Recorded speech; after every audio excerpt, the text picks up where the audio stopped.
increase the height of the dead weight, there is a standard height. You have to take the arm up to this. This is the standard height.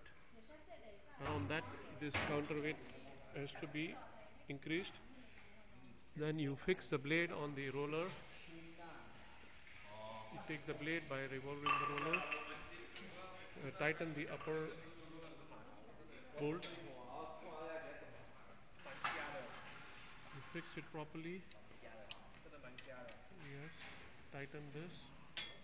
Tighten that fully. Then you fix the guide, blade guide.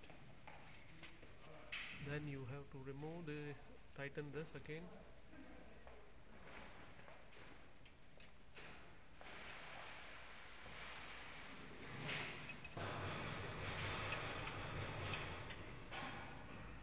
Okay. Okay. Yeah, that's he has already put. This is how the blade is now mounted. Okay.